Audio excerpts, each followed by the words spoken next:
السلام عليكم. من داخل تطبيق زين في عندنا باقة اسمها شباب ديجيتال. طبعا باقة الديجيتال هذه نستطيع ان احنا نفصلها على ما نريد. مثلا التواصل الاجتماعي كم، الجيجات كم، الدقائق كم. هنا عندي كما تشاهدون اذا فتحت الصفحة الرئيسية بيظهر عندي زي كذا. طبعا شباب ديجيتال هذا فيها ميزات وفيها عيوب. من العيوب اللي فيها إن إحنا ما نستطيع أن نستخدم الباقات العادية، اللي هي التواصل الاجتماعي مثلا أبو 70 اللي ما يشمل اليوتيوب، وفي باقة المكالمات اللي تكون من زين لا زين، هذه برضو ما يشملها، ما هي موجودة في نفس الباقة هذه. طبعا الباقة هذه كما تشاهدون هنا إذا جيت عندي ترقية الباقة، إذا دخلت على ترقية الباقة بستطيع تفصيل الباقة على المزاج الذي أنا بحتاجه. هنا كما تشاهدون أول خيار عندي الجيجات. الجيجات هنا أنا بختار أقل جيجات هنا لأني أنا بحتاج تواصل اجتماعي. أقل شيء بختار 2.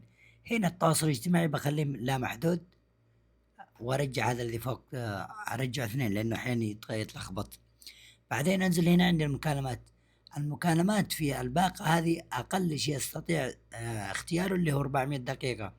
400 دقيقة هذه طبعا تكون لكل الشبكات زين موبايلي سوا. هنا ما استطعت أختار 100 رجعت 400. طبعا السعر اللي يظهر هنا هذا مع الضريبة، يعني لازم أعمل حسابي إنه مع الضريبة يظهر كذا. هنا كما تشاهدون إذا عملت تأكيد بياخذ مني السعر يعني من غير الضريبة. طبعا السعر هنا كما تشاهدون إيش 85 ريال. 85 ريال الذي هو السعر الأساسي لهذه، بس مع الضريبة يظهر 98 ريال. كما تشاهدون هنا إذا عملت تأكيد يقول لي سوف تفقد الميزات الذي موجودة من أول، بفقدها عادي.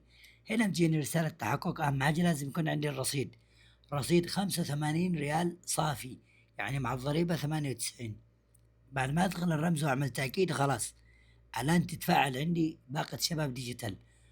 طبعا كما تشاهدون الآن خلاص تفاعلت وأخذ الرصيد. الرصيد هنا كان أول 98، أنا أول مرة غلط حطيت رصيد 98، يعني أكثر من المطلوب. هنا الباقي لي كم 12 ريال. الباقة الآن تفاعلت والتجديد حقها تلقائي. كل مرة فقط يكون عندي رصيد صافي 85 تتجدد مباشرة. هنا كما تشاهدون السعر 85.28 هللة. كل مرة أشحنه هذا. عندي هذه الإنترنت الطوارئ بوقفها هذه ب3 ريال، أعمل لها إلغاء لأنه هذه ما لها لازمة. عندي أنا الآن داتا وهذه تأخذ 3 ريال من غير أي فايدة، عملت لها إلغاء خلاص. الآن عندي الباقة ب85 ريال، إذا انتهت فقط يكون عندي رصيد 85 تتجدد تلقائيا. طبعا الباقة هذه من المميزات اللي فيها إن عندها تواصل اجتماعي يشمل اليوتيوب ويشمل الانستغرام ويشمل فيسبوك واتساب والسناب ولا التطبيقات كلها اللي موجودة في الصورة. هذه طبعا التطبيقات المشمولة اللي في الصورة هنا كلها. طبعا لإلغاء الباقة هذه أو الخدمة هذه نرسل رقم 11 على 959 علشان تلتغي هذه.